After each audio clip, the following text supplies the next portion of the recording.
Hello, friends. Welcome back to Freakish Fridays, where I dive deep into all things paranormal and unexplained. Tattooed Biker here with you. And tonight's video is dedicated to the spine-chilling tales of those brave souls who have experienced the supernatural on the night shift at work. I've received some truly terrifying submissions from you guys, and tonight I'll be diving headfirst into your hair-raising experiences. So grab a blanket, turn off the lights, and just enjoy the ride into the night shift paranormal. Number 1. I've been working armed security for nearly a decade now, but I still remember working unarmed when I started out in my early 20s. I worked my way to a trusted position with my agency, where at 20 years old, I was assigned to the Colorado Springs Deaf and Blind School.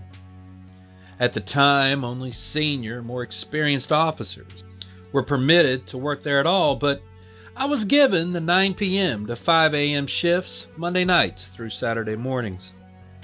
A little backstory on the Deaf and Blind School. It was opened in the early 1870s and was where the burdened children of the state were sent to learn and live. But many were put to work there as laborers, working fields or manufacturing items. Because of the number of ailments, accidents, or pre-existing health conditions, a large number of the children and staff passed while there, to where in the early 1880s a small cemetery was created, and formerly at the intersection of Pikes Peak Avenue and Institute Street. Growing up in Colorado Springs, I was always told ghost stories about the flesh-eating bacteria on stuffed taxidermy animals, ghosts walking in the buildings, and the haunted service tunnel below the school connecting to the old train depot. But I never really believed it.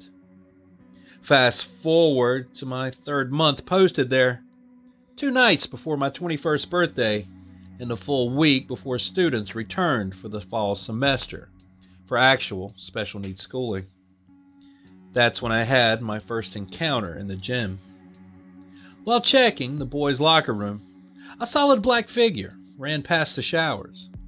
I rushed to find the intruder, not knowing what I would have done to it if I found it, as I was completely unarmed, except for a flashlight. After clearing the building twice and checking all the doors multiple times, I just took it as my imagination. The night of my birthday is when everything got much weirder. The shift change went as normal, and everything was fine up until my 2:30 a.m. property and building checks, when I went into the carriage house's top floor, where the school stores all the spare desks and modern school equipment. It appeared that a person was standing in the back corner near the older stairs. I shouted at the figure and began to charge towards him. In a frenzy, I hurried to cut him off at the first floor door, but when I got to the door, it was still locked with the interior bolt. I searched the first floor when I found the doors to the service tunnels wide open. On my first day, I was told not to enter the tunnels alone as they expanded for miles in a maze. And before I went in, I didn't contact a supervisor. I felt as if I'd walked for hours. But after only a few minutes, I hear in a very soft voice, almost like a kid's voice, "Happy birthday, Mr. Officer." The next thing I knew, my very angry supervisor, the school's maintenance director, and 2 CSPD officers were shaking me by my shoulders. My supervisor then informed me that I'd missed my 3 a.m. check-in and was sitting in a corner of the tunnels in the dark for over 3 hours. We all left the tunnels and carriage house to see that the sun was just beginning to rise. Later that day, my boss reassigned me to a different location after I was cleared from a doctor to work. I don't fully know what I saw or what was in those buildings, but it still gives me the chills.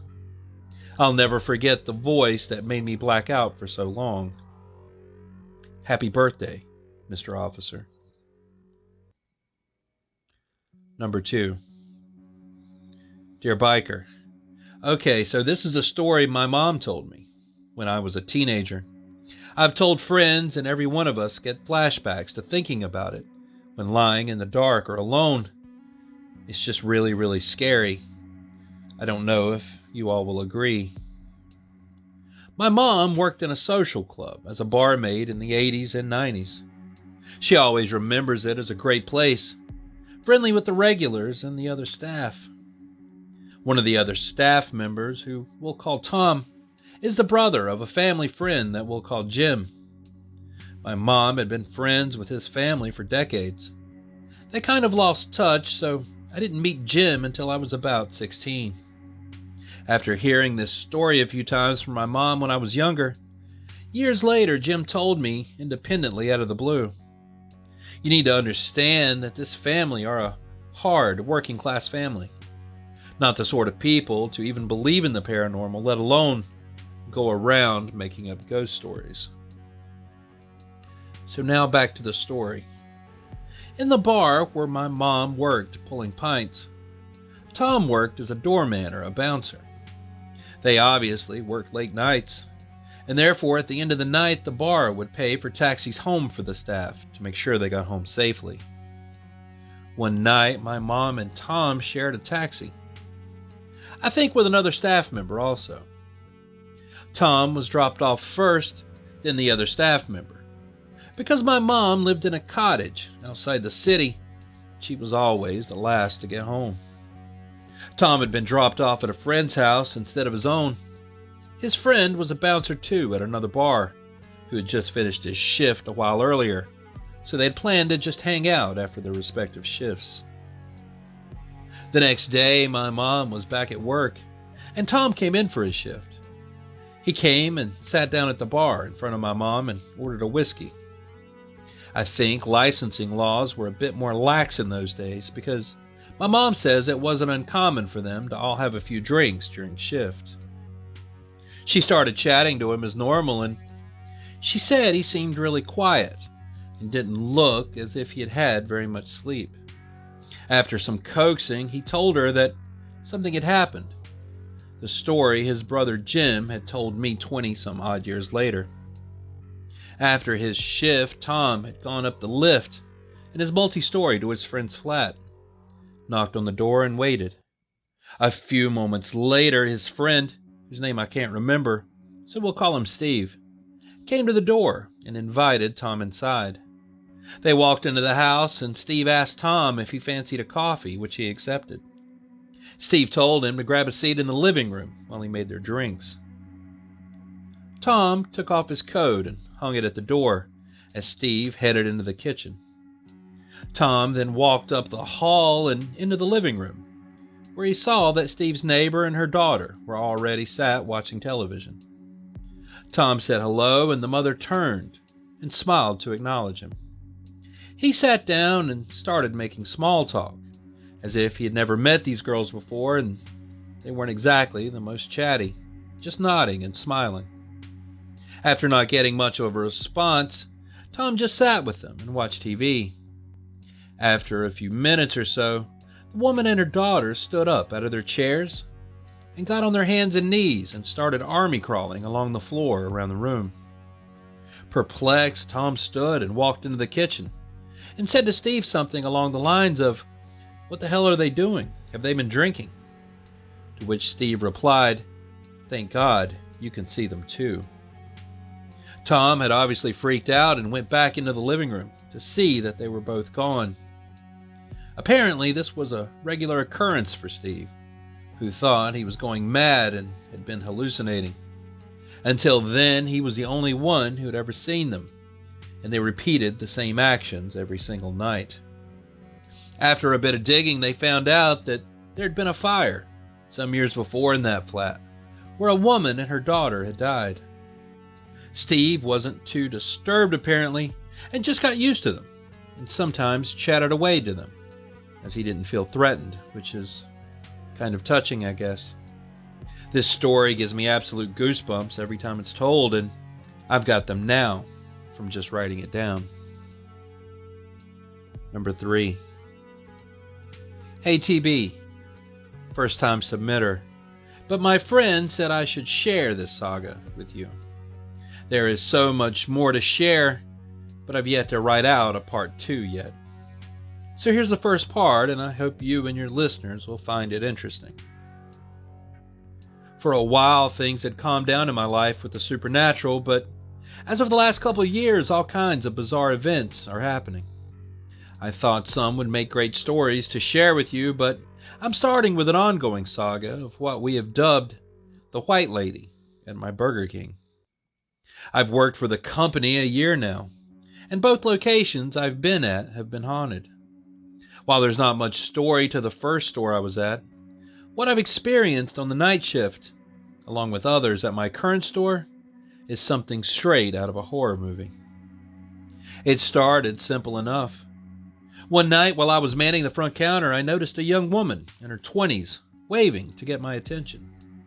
She had what I'd describe as a formal white gown on, from the flapper days, and long blonde hair.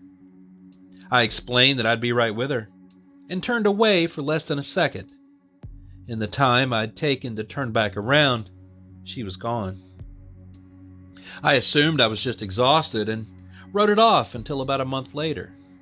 My co-workers and I were discussing ghosts, and while asking if a friend believed in them, she mentioned she had seen one at work. When I asked the story, I'll give you one guess to the specter she described. That's right. It was the same lady, the same wave, even standing in the same place. It really creeped us out, but we didn't think much of it. But apparently the woman knew we'd seen her, because that's when the haunting began in earnest. It started out as little things. To this day, I see her in the lobby doing various things. Whether it be waving me down again, sitting in a booth, staring out the window, or dancing as if she's at the most elegant one-person ball I'd ever seen. Other people claim to see her too, including one employee who I've never seen so spooked in my entire life. Overall, however, she seemed to keep to herself, so we let her be. About a month after her frequent appearances, however, things started to become less Casper and more poltergeist. One night after I'd clocked out and went home, one of my employees was waiting for a ride and swore to me as she was walking around, something was following her. Loud, heavy footsteps that she said made her blood run cold. I found this a little eerie, but thought nothing of it even after she quit, no longer wishing to work on the night shift. Then came my disturbing experience. At about 11:55, only 5 minutes until close, I was taking orders. I had told the current car that I didn't have a specific item they wanted. What I was greeted with was the most blood-curdling scream I've ever heard in my life, like the sound of a woman in a horror movie, just moments before being taken out by some man in a mask. I threw off my headset, thinking it was just someone in the car.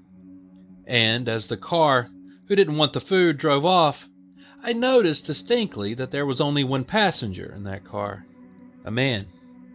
Understandably, I was visibly shaken and thanked God that I never got another car before I was able to make it off for the night. After that, her appearances became far more frequent. My GM was skeptical, but becoming less so with every team member that seemed to come forward, having heard a strange sound or who seemingly seen someone who just wasn't there. Fast forward to last night. We had already closed the dining room for the night, and I was cleaning when, clear as day, I heard her for the first time. "Excuse me, sir?" came a woman's loud voice. I turned around, but though there were two women there, both were on their phones and finishing their meals. Neither had any idea that I was talking. Then tonight came what I call the escalation. I came into my work to my GM telling me, "Okay, I think I believe you about your ghost." I asked what had happened, and according to her, both managers this morning, while the store was completely empty, swore up and down that they had heard someone shout the ASM's name. After a thorough search, they found absolutely no one in the store, which apparently spooked her out. She had previously written it off, having worked the night shift and not seen anything. Then tonight, as we were doing our usual work, my coworker turned to me and asked if I could hear someone crying. At first, I was too busy to notice, but before long, I heard gross sobbing again. A woman's. I stood there dumbstruck and asked another coworker who was hearing the same thing. Our only female coworker there was standing right beside me, straight-faced and handing out food in the drive-thru. It continued on for a good 5 minutes. Supposedly, our Burger King is built near what was once an old cemetery, if my older coworker is to be believed. But honestly, none of us know where to begin to figure out who the white lady is, and most are too afraid of finding out to call up a paranormal team. I only hope that she's as friendly as she first appeared, and her creepier interactions are indeed harmless. I'll be sure to update with a part 2 or more if and when things continue to get strange. And there it is. All I have tonight on the Paranormal Night Shift. A big thanks to everyone who submitted their bone-chilling stories and shared their eerie experiences with us. If you have a creepy tale that you'd like to share, don't hesitate to drop it in the comments below. Remember to like and subscribe to the channel for more unexplained, unsolved, or just downright creepy content. So till next time, stay curious, stay vigilant, stay safe, and I'll be seeing you on down the road a ways. Biker.